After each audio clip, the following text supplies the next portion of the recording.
एक धक्कादायक बातमी आपल्या समोर येते आहे। मुंबई महापालिकेत नगरसेविकेच्या पर्समधून 20,000 चोरीला स्थायी समितीत खळबळ। सार्वजनिक ठिकाणाहून बस स्थानक, रेल्वे स्थानक किंवा कधीकधी लोकांच्या घरातूनही चोरी झाल्याच्या घटना घडत आहेत। मात्र चक्क मुंबई महापालिकेच्या स्थायी समितीमध्ये चोरी झाल्याची धक्कादायक घटना समोर आली आहे।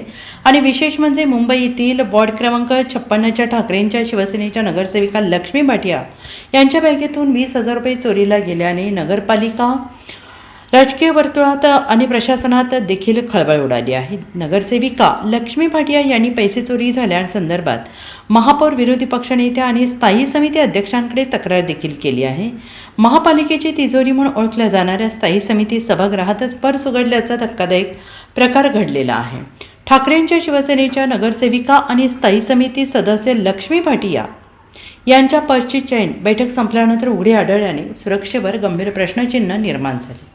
स्थायी समितीची बैठक संपल्यानंतर भाटिया जेवणासाठी बाहेर गेल्या होत्या। त्या परत आल्यावर पर्स उघडी असून छेडछाडीचा संशय आल्याने त्यांनी तपासणी केली असता पर्समधील 20,000 रुपये गायब असल्याचं लक्षात आलं। घटनास्थळी CCTV नसल्याने घटनेची खात्री करणे कठीण आहे। या घटनेनंतर स्थायी समितीमध्ये महापालिकेची तिजोरी मांडली जाते, त्या ठिकाणी असा प्रकार होत असेल तर सुरक्षेबद्दल काय म्हणायचं, असा संतप्त सवाल लक्ष्मी भाटिया यांनी उपस्थित केला। मुंबई महापालिकेच्या स्थायी समिती सभागृहामध्ये CCTV कॅमेरे नसल्याने पैसे कोणी घेतले याचा शोध लावणं कठीण असल्याचं प्रथमदर्शनी दिसून येत आहे। स्थायी समितीची बैठक संपल्यानंतर मी पर्स ठेवून जेवायला गेले, मात्र आल्यावर पर्सची चेन ओपन होती। सहकारी नगरसेविकेने देखील पाहिले आहे पर्स कशा अवस्थेत होती। मी MS डिपार्टमेंटच्या मॅडमला हा घडलेला प्रकार सांगितला, मात्र CCTV नसल्याने शहानिशा झालेली नाही, असं नगरसेविका भाटिया यांनी म्हटलं आहे। सिक्युरिटी डिपार्टमेंटच्या पोलिसांना हा प्रकार सांगितलेला आहे। महापौर, विरोधी पक्षात स्थायी समिती यांनाही प्रकार सांगितलेला आहे। मात्र जर पालिकेच्या नगरसेवकांच्या पर्स सुरक्षित नाहीत, महिलांच्या पर्समधील पैसे घेणे कितपत योग्य आहे, असा सवाल भाटिया यांनी उपस्थित केला आहे।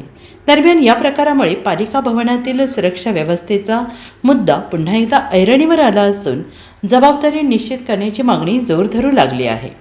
पर्सची अवस्था त्याच्यानंतर सगळं स्टाफला बोलवलं, स्टँडिंग कमिटीची आमची बैठक होती नेहमीप्रमाणे, आणि बैठक संपल्यानंतर आम्ही सगळे जेवायला जातो। त्यावेळेस तिकडे माझी पर्स होती, आतमध्ये काही स्टाफ होता।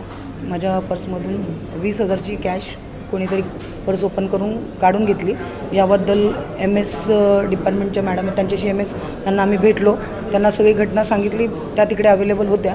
त्याच्यानंतर त्यांना सांगितलं की आपण आपल्या स्टाफवरती चेक करा, या CCTV फुटेजेस बघा, पण तिकडे CCTV कॅमेरेज नाही आहे। सिक्युरिटी डिपार्टमेंटचे अधिकारी आले, पोलीस अधिकारी आले, त्यांच्याकडे आम्ही आता तक्रार दिलेली आहे, पुढील तपास करतात। Bureau report, SVN Marathi, Mumbai.